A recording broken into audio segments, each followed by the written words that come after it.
Back of the Bus podcast coming to you with another comic book review. Today we're going to be doing X-Men Red #1.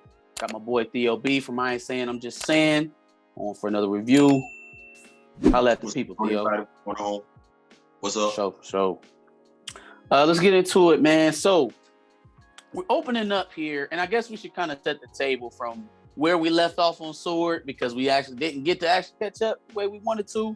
So, but basically, this is not a hard book to pick up on if you hadn't read all of S.W.O.R.D. As long as you know that the Arrakko mutants are off the island and now they are on Mars, or formerly Mars, calling it Arrakko now. Storm is the regent of Mars. She's not calling herself the queen, but that seems to be what everybody else would call her. There is some fishiness going on with Abigail Brand. She has linked up with Orcus as part of some of her, Abigail Brand scheming. That's usual, and we knew it was coming at some point. So she has put herself in the, I guess, the equivalent of the Great Ring on an Orcus with, Stasis and Phelong and the rest of those and the rest of the likes. And I guess the only other thing that we'll probably end up running into, if you haven't read on Kieran Gillen's Immortal X-Men, newly removed or newly resigned, however you want to look at it, Magneto is now on Arakko because he's essentially given up on Paradise building, Utopia building. He's feeling pretty down after the events of Inferno and also Trial of Magneto. So he's been through a lot. He's trying to unwind. He's in retirement mode right now. Right. For sure. So that's pretty much where we're at, just to set the stage. The book opens up before the first Hellfire Gala, so they're still on the island of Arakko, and we're having a challenge in between a mutant named Nameless, the shapeshifter, right? She is the incumbent for the seat of All Around Us. That is the regent seat that Storm eventually ends up holding, right? So they're having this battle here, and they begin to have, they're talking to each other, right? Nameless is telling Storm, like, no, I am you now. You know what I'm saying? I got you. It's over with. And I thought it was interesting that it wasn't just the physical form that Nameless can mimic, like Mystique, you know what I'm saying, or Morph from the animated series. It was also the powers. Absolutely. Right? Like I don't know of a shapeshifter offhand that mimics in that way. It would appear also that based on the way she was being written, that she also possessed Storm's Aurora's temperament. It seems like she took everything from her. Yeah. So I guess that's what you get when you're an Omega level shapeshifter, and that's what she calls herself. I am shapeshifter Omega. They say it weird, but I guess that's what she was trying to say. But yeah, she has Storm's power set. She has her temperament, and I think it's just interesting because there's clearly a difference in age. You can tell by the way that they're fighting. Right, and Storm even acknowledges it, like, yeah, man, you have youth, but I have experience. Like you say, I haven't, Nameless tells her at some point, you haven't fought for Arakko. You didn't grow up in the prisons. The prisons is another theme that's probably going to play a big role here in this book. You see it pop up a couple times, but you essentially you haven't bled for Arakko, and you over here trying to take a seat. You're not of Arakko.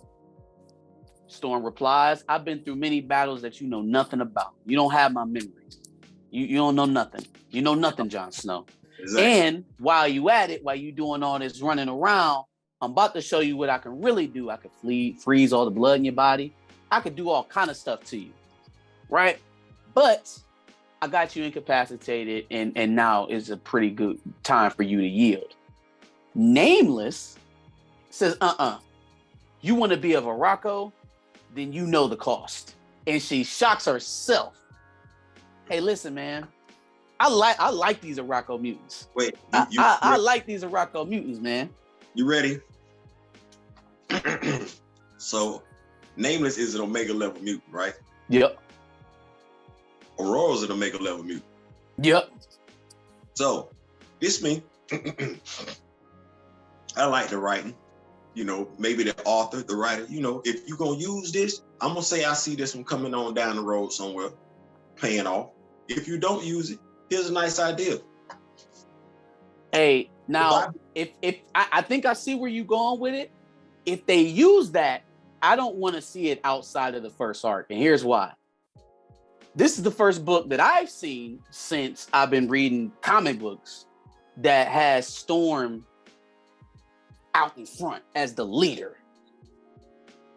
Right, like I got into X-Men in 2019 with Hickman.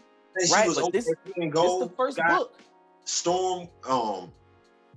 I know she led the school and she led the X-Men before. I haven't read those runs. For me, this is new for me to see Storm out in front. I don't want the first 20 issues of what was supposed to be Storm's book to not really be Storm, you know? No. I want it to really be Storm. That's not where I was going. Oh, okay. Cool. When you look at her power set, well, Bobby Drake is able to turn himself into pure ice, water, fog. Why Storm can't turn herself into a pure energy bolt? Pure energy. If that's the case, because it's not like Nameless ever said she was killing herself. She said, no, just know the cause. This what you want to do? Okay, cool. Nameless could have just turned herself, where it looks like she electrocuted herself, because we don't see a body. And you know the old story. You don't see a body, you ain't got a body. You're right.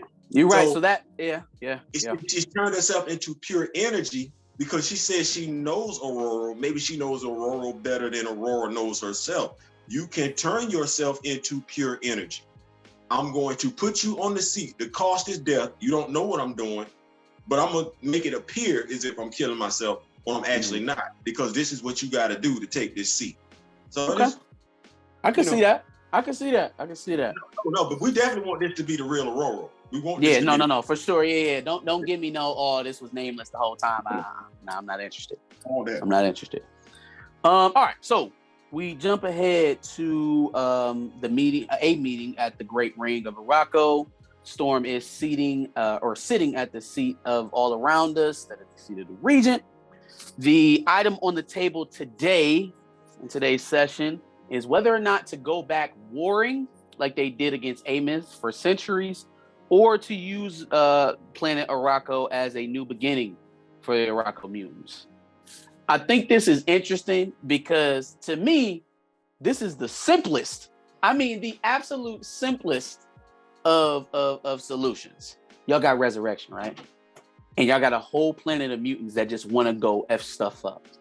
Guys, there's an organization on Earth that's keeping us from supremacy called Orchids. How about y'all war on them until they gone? Problem solved. Y'all got an enemy? Hey, X-Force been struggling with Xeno lately. Y'all can send some Arakko down here, clear that out, you know what I'm saying, handle that real fast so we can be done. They all want the smoke. And they want to fight human beings too. And they want to fight humans.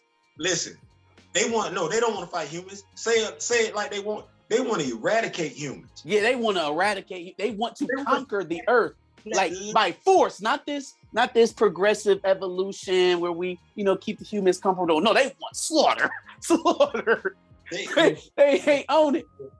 Let them go be about that business. Especially with Nimrod and Orcus. Fam, you got a whole planet of guerrilla warfare fighters that's willing to lay it all down at any moment. And guess what? You can bring them back. You can bring them back. Look, bring them back with the knowledge of the last fight. This is such an easy question for me. To the readers, if you don't know, bring them back stronger than they was last time. Man, like I understand Nimrod is a problem, but we twiddling our thumbs a little too long with Orcus. They're letting them gain too much steam. But I we'll see.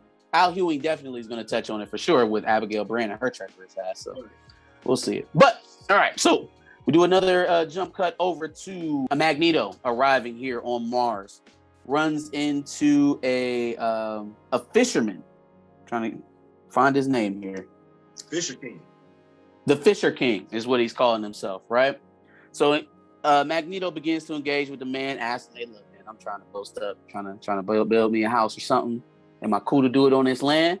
Bro tells me, look, man, this is land. You asking silly questions. Now, if you're saying you want this land to yourself, we might have an issue.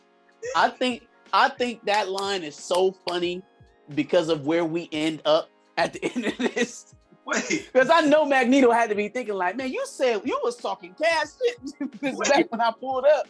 The thing is I'm sitting up there like low key, like I low key believe Buddy can back his words up. Like I don't care what you think you got going. Because he said it with his chest. He's so much confidence. So much confidence. And look, and when you think about his backstory, and he telling you we gonna have a problem, it's like regardless of what you think you got going on, it will be a problem. We definitely are gonna get to that. I like that Magneto kind of checks himself and his regalness, like I am Magneto of the, and then kind of backs it off and like, yeah, man, I'm just Max. Just call me Max, man. Just character growth. I ain't doing that no more. I ain't got time for that. Just call me Max. To see character growth from where Eric was when they first introduced him in the comics. Character growth from where we had him in House of X just a couple years ago. So as long as various authors can remain consistent with the growth of the character, that's always a great thing to have when you're a reader. So I'm loving the fact that it's growing. Gradual evolution as opposed to sharp turn. Yeah, you know what I mean? Exactly, absolutely. That's what I'm looking for.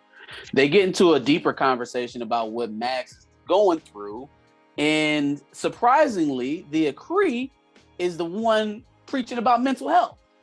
You know, how can it be weak to talk about pain? What kind of sense does that make? Right. I think that's very interesting that the being who's been warring since he's been alive is the one that has a little bit more perspective on mental health and mental awareness, you know. And let's think about this. Two men having a conversation about it being okay to admit your pain, your hurt. So I think that's a great turn in this because, you know, nerds, again, guys. So yeah, that was good. Yeah.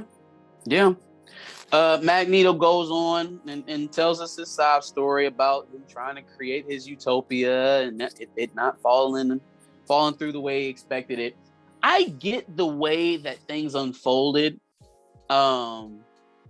would make Eric feel, you know, as if, you know, since it wasn't his plan that didn't go through. I guess I can see him feeling defeated.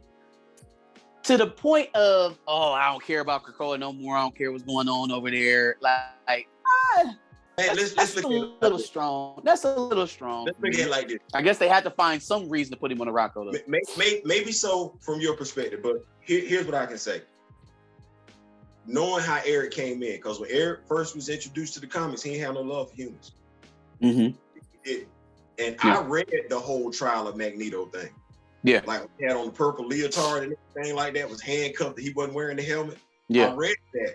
And then where he took over as the headmaster of the school. I was reading the comments back then. And then he went from being the headmaster of the school to like, okay, I'm finna go over here to Genosha and we just finna have a whole island unto ourselves.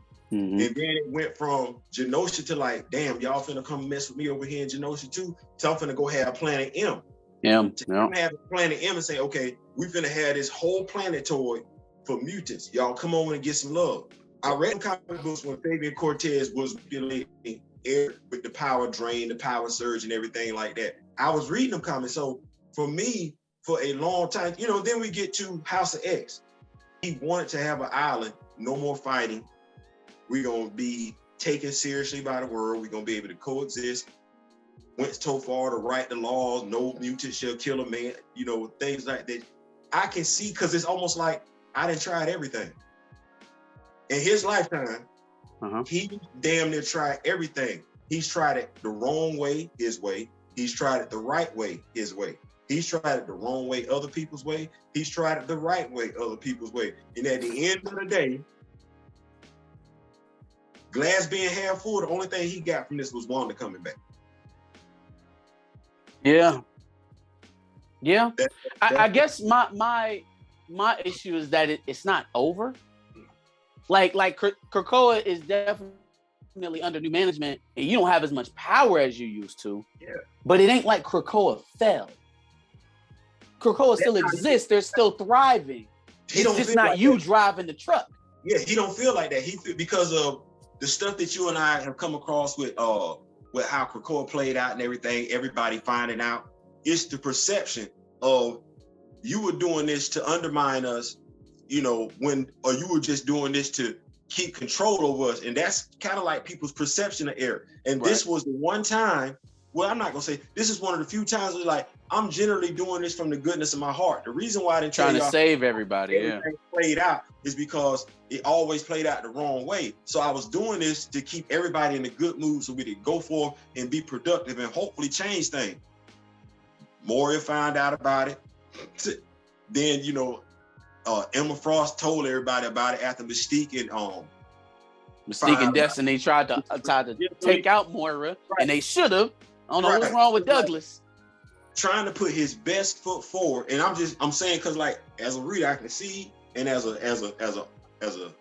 person who didn't kind of been through some similar stuff, it get to a point. Not saying he's not gonna recover, but it get to a point like, you know what, man, going on, chill out. He gonna come back though. He gonna come back. It's Eric. Oh yeah, no, for sure. Somebody gonna piss him off. They needed another big dog on Red, so they scooted him up there. But he ain't up there just retired. Now you got what, 2 Omega level mutants on Mars right now, but just him and Ororo. Well, and whoever else in Arakko is in the mega level, because Nameless is a mega level. Iska the Unbeaten is a mega level. We hoping Nameless. That's what I said. I'm hoping Nameless isn't gone. I'm hoping she just disappeared like she was gone. But not only that, we forgetting Vulcan is on Arakko right now. Vulcan, man, the king of the Shi'ar. Which when we get to that part in the story, we'll be like, is that really what just took place considering who he is? So go ahead. I can't wait to get that. Go ahead. So Magneto erects his in just nauseating a castle. You on Arakko, man? Come on now, get creative. This is just nauseating. Octopus arms everywhere. What a pool at, bro? Like, come on, don't put a grotto in the back. A smoker pit. You retired. He's got a metal palace. This is terrible. Listen, man, it'd have been some. Never mind. I can't say that. It'd have been some nice whip in the yard though. It'd have been a couple. Hey, man. Okay, never mind. No. He can fashion anything he want. And you know what was funny is that I legitimately didn't realize that he was doing anything when he was having that whole introspective conversation about what he's lost and all that other stuff. And then all of a sudden you just flip the page and there's a whole castle sitting right there. Like the whole time while you're having this conversation, he just rising stuff up. That's why when people start talking about, it's hard to write characters. When you talk about the power set, one author got it right. He was taking on Jean Grey when she was in possession of the Phoenix Force. Mm-hmm. He made her have a seizure. Like, what you got metal in your body? What are we talking about? Even if I control electricity, you got electricity flowing through your body right now. Yep. Why are we having a long, drawn out fight? Like, what? Why am I shocking you? I ain't got to shock you. I can take the electricity out your body. Yeah. So we are at Port Prometheus. That it seems to be the Red Lagoon. Port Prometheus is where there is the landing strip, but the Red Lagoon is at Port Prometheus. Right. That is the equivalent of Green Lagoon, like in Krakoa, it's the local watering hole. We do see Sunspot here, Mr. Robert DaCosta, having a conversation with a Arakko mutant, and they seem to be talking about their loved ones and their loss, kind of like the conversation that Fisherman King and Magneto were having. All of a sudden, your boy that you just mentioned barges in, loud and proud, trying to fight a Shi'ar who's just swimming around. Now, I understand that Mars is now the hub of the solar system. It's the first inhabited planet once you come in. Are the Shi'ar just free to move in there? I felt like the last time they showed up, y'all had a welcoming party and they got, you know what I'm saying? It was pretty bad for them. So they just free to just come and go on and off of Arakko. That's what's going on. Hey man, I don't know, bro. I'm like he just free to come and go. He in the bar. He ain't sitting in customs. you know what the Red Lagoon gave me? You know what it gave me? This gave me visions of Guy Gardner's bar, but he was a member of the Green Lantern, but he wasn't a member of the Warriors bar and everything like that. So this the spot. This where y'all gonna go kick it. Yeah, no, this is what it seemed like. He's giving this guy, this poor Shi'ar soldier, a hard time, and he's powering up like he's getting ready to take his head off. Sunspot intervenes, and I don't expect to be able to beat Vulcan or necessarily, be able to defend himself that much better than what he did. But man, it's a little pitiful. Like, damn, I didn't think Sunspot was that weak. I mean, like he doing a lot of dodging, and when Vulcan finally connect, it's about over with. Like, that's about it. Both Sunspot, they gave Sunspot the super strength, but not the super durability. Like, and that's always been his one drawback. I'm like, he's super strong and that's it? Yeah. Like, no invincibility when he power up. Like, he can channel the power of the sun, but it has to come from the sun. He don't just got it in him. He got to draw it. It's like he a battery or something. You can literally shoot this dude. So bullets ain't even. Never mind. Go ahead. I'm sorry. I don't even want to do that part. I don't want to do that part. Oh, man. The CR dead because Vulcan drew his power out of Sunspot. That's how he powered up real quick. That's how he powered up real quick. Yeah, that's hilarious. That's hilarious. The CR soldier runs over to Robert's friend that he was having a drink with and tells him, "Hey, you gonna jump in? He gonna need some help." To which he responds, "A one-on-one fight? That would be disrespectful." But man, it don't look like it's going too well until a certain somebody that we haven't seen in X-Men comics in ages. A fallen soldier, one of the originals. Mr. John Proudstar shows up. Yep. I have not seen much of John Proudstar. I've literally only seen him in the Claremont comics.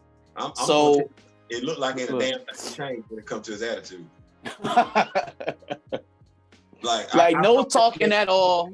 I saw him when they brought him back. When they brought him back, he was all humble and everything. So, but this, I don't know. Like, I guess he was just caught up in the moment. Because he didn't went back. Oh, for sure, caught up in the moment. Yeah. No. He definitely caught up in the moment. Because this right here, let me break Vulcan's jaw real fast and then hit him with a table upside his head. Vulcan is the dude who killed Banshee with a Boeing 747. That's who Vulcan is. That Vulcan. Now, I ain't saying. I'm just saying, because I know John Proudstar is John Proudstar, but you telling me one hit or quitter power against Vulcan is what we looking at? Yes, man. I guess. Because I mean, you put him on a whole power level that I ain't no Thunderbird possessed. Did Thunderbird come back enhanced? We know that they had that capability in Resurrection. Did he come back juiced? Bro, who you seen hit Vulcan in his chops like that and knock him down? Yeah. Right. Okay. I'm saying Thor, Black Bolt, they had their hands full with him. So I'm trying to figure out John Proudstar. But hey, again, Resurrection affords many gifts. Maybe that's what we're getting at here.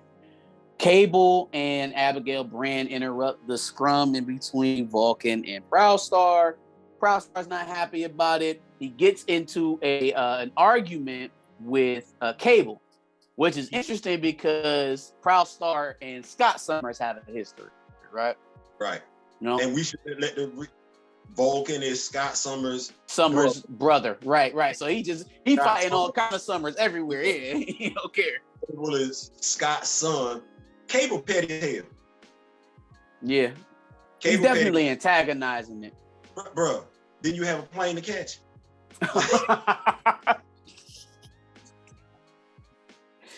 Yeah. I was like, you know what? I don't remember Cable being this petty when he first came out, but all petty. And then he referred to Scott as Pops. Maybe Dad can holler at him. I don't know. Like, wow.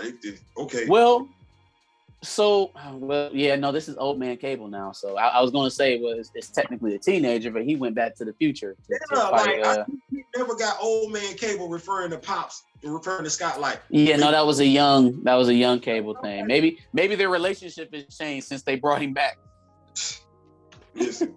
Thanks, Pops. All right, so Abigail Brand and Cable walk Vulcan off, walk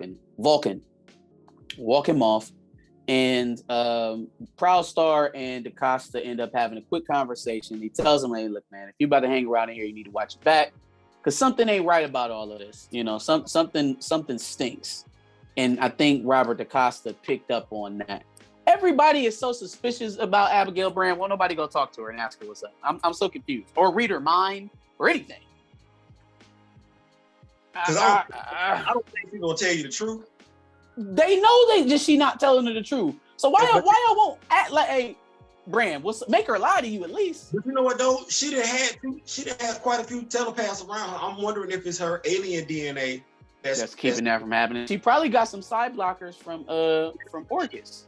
Yeah, probably. Probably got some side blockers from Orcus. They are talking about the vote on whether or not to go to war or to ensure peacetime. I'll just take us down through the results a little bit. Iska the Unbeaten sits on the seat of victory. She abstains because she petty as hell. Because she know damn well wherever she vote is going to win, because her mutant power is that she can never lose. So she know damn well that wherever she go. That's being responsible though. You know, like, hey man, if I do this. Not if you gonna complain about it right after. Oh, now she petty though. I was about to say, not you going. Yeah, I was about to say she petty. How you gonna bellyache about it? You abstain. That is being petty. That. Yeah. We got Idle on the seat of stalemate. Idle votes for war.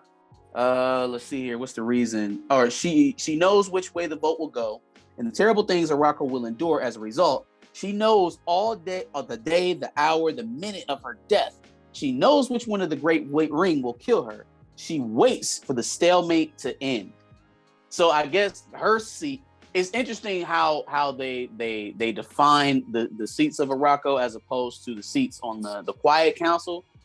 There doesn't seem to be specific responsibilities other than the Hellfire Club and the Marauders led by Kate. It don't seem to be no specific responsibilities other than. Go ahead. What's up? So her tongue mixed. She know all this. Oh yeah. Tarn tore her tongue out long ago. But this whole island, this whole planet full of mutants. No healer. No, don't do that. These are Arakko mutants. They don't do that. They not on that. You know what? I don't even know if Arakko mutants are going to take to resurrection, because they would probably take it as weakness. They would rather fall in battle than to be resurrected. This dude just said he cried for a whole damn year. You're right. You're right. I was trying. Listen, and you had me till I remember the dude say he cried for a whole damn year. The Fisher King just said, talking about your pain as a source of strength. Wait just a damn minute. What? Yeah. Wait. Okay, never mind. Go ahead. I'm sorry. I'm sorry. That's me being petty. So It'll votes for war. Tarn the Uncaring sits on the seat of loss. We already know where Tarn's going. We've had our spats with him and Storm and the Hellion, so we already know where he's going. He wants war. Latuka sits on the seat above us. Latuka is a knower, the Omega mutant of universal shaping. So we got another Omega level mutant. Her face may not be seen. She does not talk to space. She sings. Latuka, votes for peace. All right. We go over to Aurora. Aurora, the Storm, sits on the seat of all around us. She's the regent of Mars, of Arrakko. Of course, she votes for peace. Sabanur. Is he related to in Sabanur? Is he related to Apocalypse? Yeah, I mean, they don't tell us it. Oh, yeah, it does. It literally just says son of Sabanur, daughter of Sabanur. I'm confused. He's the son and daughter of Sabanur. Is he non-binary? You. I guess maybe that's what confused me about it. Son of Sabanur, daughter of Sabanur. Sabanur is the first of his line in 1,000 years. No, so then he can't be. If he's the first in his line, he can't be. But he's sharing the name of one of the oldest mutants in existence. In Sabanur, no, I know what they're saying. In Sabanur is Apocalypse, right? And then you got Evan Sabanur, which is his son. But this is just Sabanur. So is he of the is this? So then is this Apocalypse's? It can't be his ancestor. He's one of the oldest mutants alive. I think they're saying he's the first of his kind.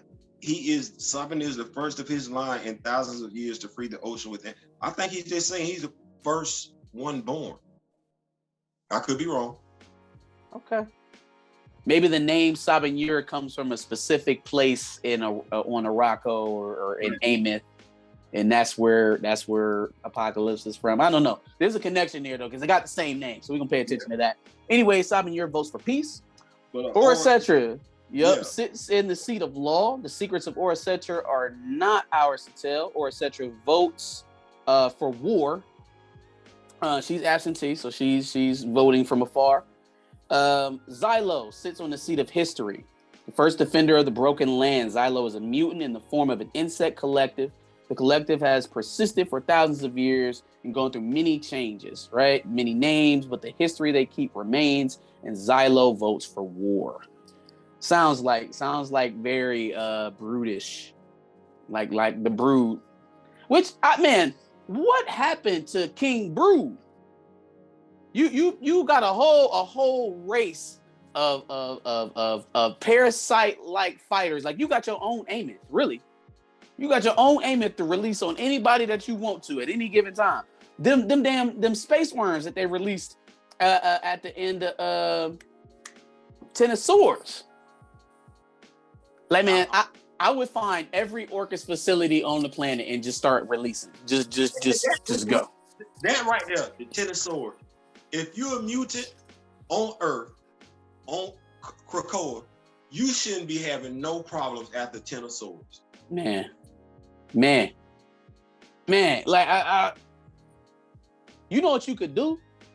How about we create a gate to Amon and we place it in Latveria, we place it in America, we place it in Terra Verde, we place it in Madripoor, aggression, and we'll release Amon.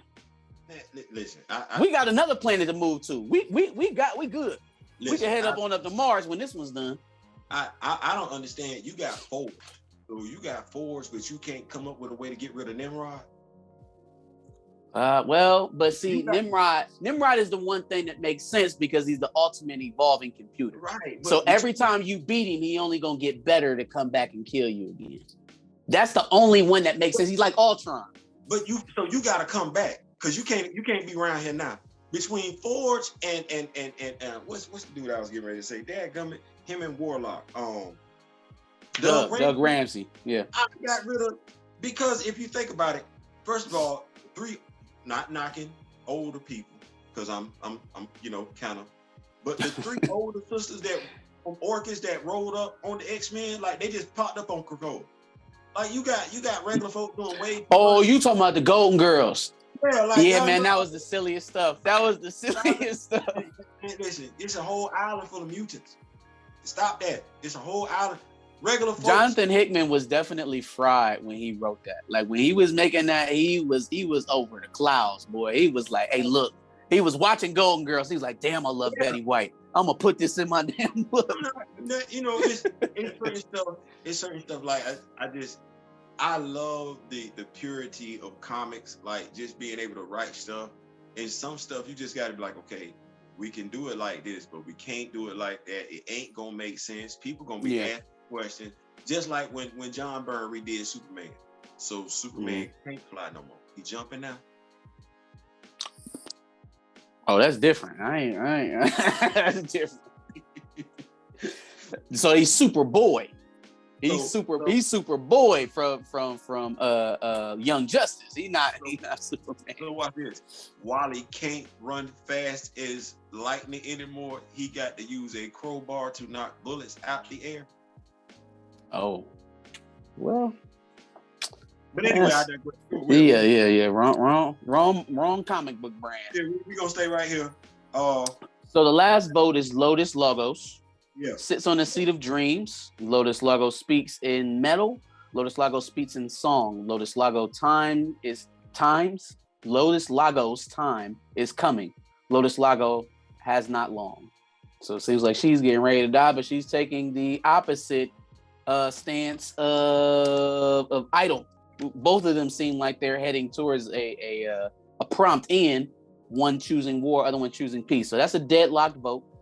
Storm, being the regent, has a second vote that she casts for peace. Iska catches her as the council is dispersing and gives her opinion on her handling or her running of Arakko so far. This is where I say she's petty. Because you sitting up here saying, well, yeah, I want to leave my hands out of it because anywhere I go is going to win. So, I got to stay out.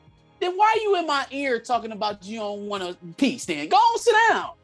Abstain means abstain. Go abstain somewhere else. Get out my face. Look, okay, I'm not going to take credit for this one, so I can say it. It's because, as one YouTuber alluded to, Iska kind of reminds them of a sister, a black woman, Egyptian type thing. Okay. A flair. And so, Hey, don't get in trouble on my show, bro. Don't get in trouble on my show. I didn't say it. We asked the question. And no, that's fine. Yep. You know what? Here we go. The only other woman of color that we know that would talk to Ororo sideways like this is Mystique. Tell the truth. Ain't no other female talking to Ororo like that. Come on now. Emma did, but she smacked the dog shit out of her mouth. And she smacked the shit out of her when she did it. So. Yeah. Wait, you said Emma. Think about that. Don't nobody really look at Emma as being European. Just Jean Grey. Emma kind of run around here like she with the sisters, cause her Storm, Ororo, and Kitty Pryde are like that. Yeah, like that, right? So I know it don't sound right, but sometimes something don't sound right is actually right. Like, I would say out of her and Jean Grey. Well, no, Kitty definitely more down. Yeah, Kitty definitely more down. I would say Emma over Jean Grey, just because if your name ain't Logan or Scott, I ain't what we gonna get from Jean ultimately. Right. It is. All right. So as that conversation is wrapping up with Iska, Storm has a quick flashback to the battle with Nameless, and Nameless telling her that she is not of Arrakko and Arrakko is not hers. Abigail catches Storm on the fly and starts to talk to her, and she's definitely kissing the ring. Your Majesty this, Your Majesty that. Everyone knows you the best. Kiss ass, kiss ass, kiss ass. She ultimately gets to the point and starts to ask Storm about a guiding light sort of for Arakko, right? An X-Men team to set an example, because that's what X-Men have been for mutants on Earth for so long. Let's try our hand at it here on Arakko. Now, everybody and their mama know Abigail Brand full of bullshit. I guess just nobody's going to call her out on it. And Storm's like, yeah, I'm good on all that. I'm good. You know what I'm saying? I'm about to go back into my gate. Please don't cross my threshold. Don't get in my space. I'm out of here. Don't kill my vibe. Like, why does everybody know she a liar? But I guess by the end of the book, we'll see what they plan to do about it. So Storm does destroy her throne and said that this is not going to be a place of thrones and titles and all that kind of stuff. This is Arakko, So there are greater things to being queen, or there are greater things than being queen. You know what I mean? So we'll see what that amounts to. Now we're back at Magneto's Iron Palace. That looks like the most uncomfortable house there has ever been in the history of houses. Cold. The fisherman said something about it. Like, man, this is terrible. Again, Magneto in the middle of these conversations didn't even pick it up until the second read. Is fashioning cups out of seemingly nowhere for this man's drinks. Surprise, surprise! In this conversation, Fisher King reveals that he's a human being. Yes. No. Now, Martian. Being. well, okay, yeah, because he's not from Earth. Humans are from Earth. He's a Martian. Okay, well, he's what would they call him? Terran. Yes. He's Terran, right? Yes. Okay, so that sparks a question for me. Arakko used to be the island, which used to be an Amen. How in the hell? How did a human being get to Amen? No. See, you mutants can have humans. Victor Creed. But Victor Creed is Victor Creed had human kids. Is that what you're telling me? Okay. And Mystique did have a human child. They did. But okay, is that a common enough occurrence for you to believe that both of his parents was mutant and the gene just skipping? Is it common enough to believe that that's what it is, or he just maybe got Star-Lorded onto Amos somehow? I put it like this: considering this is the X-Men, we know Sabretooth is going to be playing a role at some point in time. It would behoove him to draw upon that lore to explain how a human wound up on lore as opposed to going the Star-Lord route. Yeah, okay. A whole island, a whole planet full of people, mutants. Mutants can, because the source material is right there, just like humans can have mutant children. Well, it's rare, but 2 mutants can produce a human child. Okay, go with that one. Don't write Jubilee. Her son is human. Shogo. You right. Her son is a human being. Okay. Don't write yourself in no corner. Stay with that. Don't overcook the grits. Stay right there. For sure. All right, so Robert DaCosta smooth walks in and starts having a conversation with the Fisher King and Magneto. He's scoping out his place, saying it has great acoustics. It would be a perfect place for a disco. I don't know why he's introducing the concept of an X-Men team behind the guise of a disco hall, but sure, that's where we're going. I don't know, for somebody who wasn't back during that time frame, Roberto DaCosta, I don't know why he keep wanting to go back to disco. Like, hey, he loved disco, don't he? He dressed like it. He looks like John Travolta. Time frame, bro.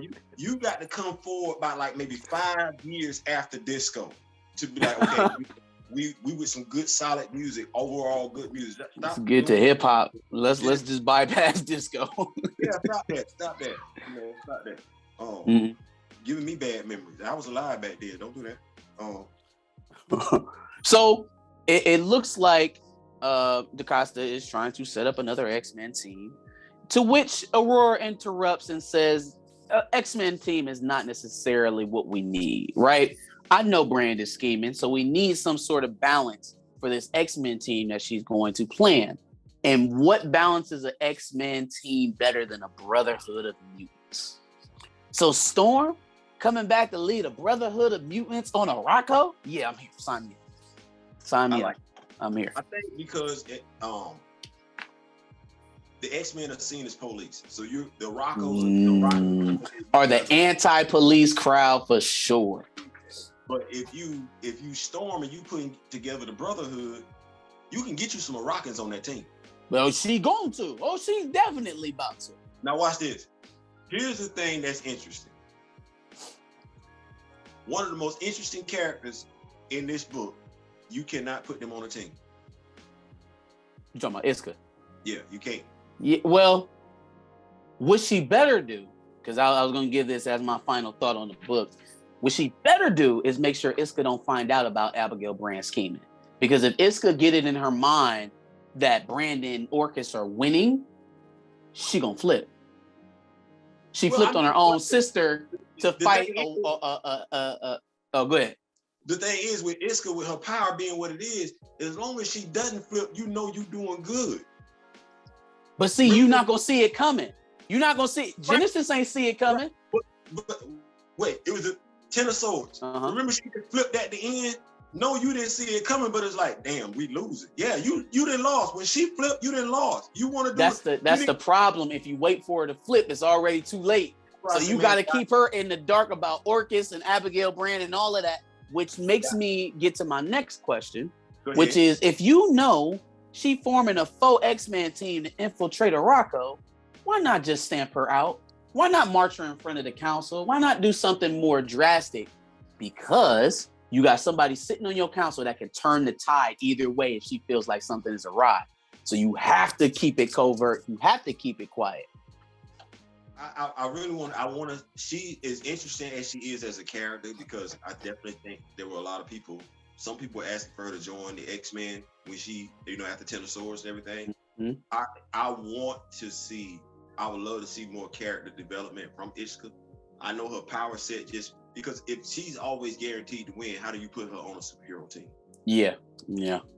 She got to be a big gun. She has to be something that you only pull out as a last resort. Right, exactly. And it's then, because as a reader, anytime she's on the team, they more than likely they gonna win. Yeah. Or you just waiting for her to flip.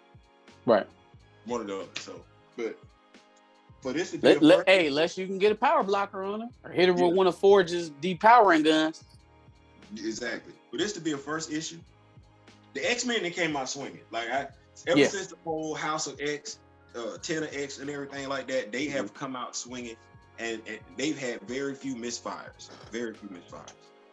which is crazy. Yeah, we talk about the comic book industry struggling. I would say X-Men is pumping Marvel afloat. The whole X office, they've had a couple stinkers. I'm thinking Dark or Fallen Angels, which out of all of the books that got canceled, I like Fallen Angels the most. X-Corp was hard to read, man. That was bad. I can't understand, for the life of me, I do not understand why T.D. Howard not only got 20 plus issues on Excalibur, but then got to write 2 events. Not one, not just, most of Ten of Swords, but then she got to double up on Trial of Magneto. Those are my stinkers. But you're right. Everything else has been pretty good. I mean, X-Force is kind of stagnated. So is Marauders. But by and large, they're still good books. They're buyable books. I think what makes this X-Men Red and what was it? Immortal X-Men? No. Or the series we were previewing before X-Men Red. S.W.O.R.D.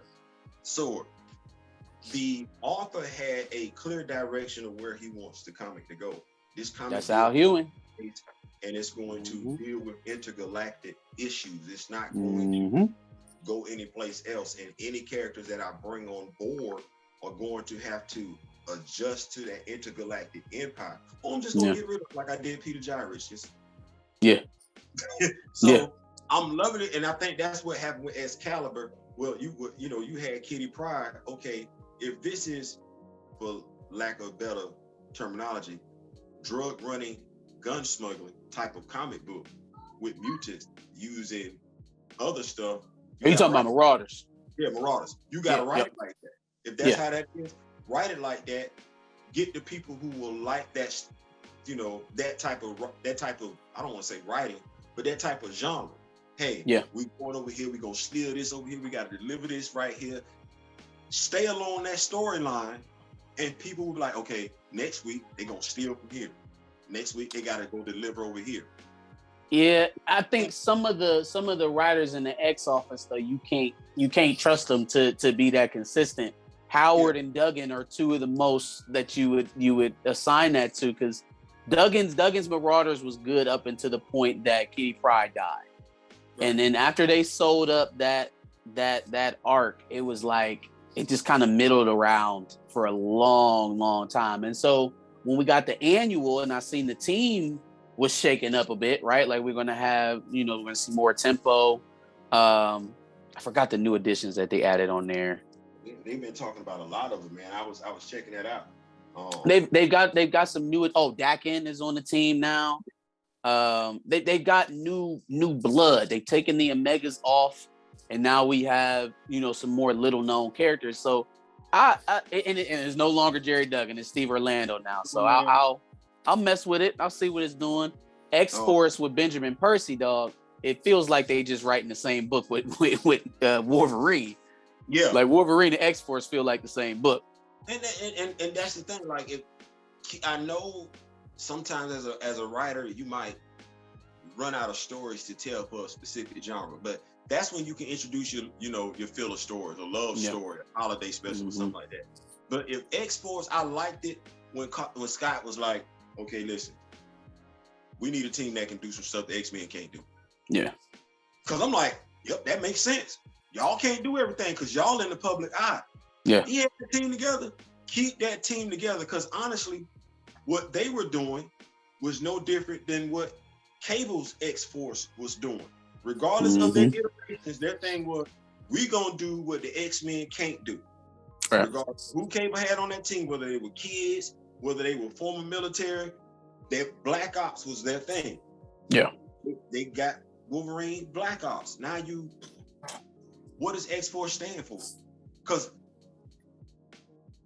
the Black Ops storyline, and I'm telling you this, Marcus, it was better than the original storyline, and the original storyline reintroduced the original 5. You see what I'm saying? X-Force was the original 5 coming back. Everybody was like, bring them back. So they brought them back. Then they merged all the titles together. Then you got the X-Men Blue, X-Men Gold, because you're like, what we finna do with all these damn X-Men? Yeah. Yeah. You know what I'm saying? So it's one of them things, like, that X-Force storyline, it gave it meaning. Every X-Men title should be telling their own story. They can't replicate each other. Put Storm out of space, like you said, keep her out of space. We got the X-Men down on Earth. They gonna deal. Even the guy that's doing the X-Men. The storyline, the plot is very simple. These are going to be the superheroes of the mutants. That's their direction.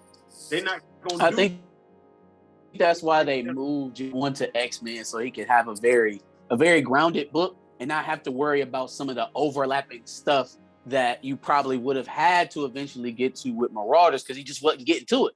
Yeah. You know what I mean? He just wasn't he was middling around too long. But in any case, we gonna end up reviewing every X-Men book here, talking about X-Men Red. What was your final thoughts on the book, man?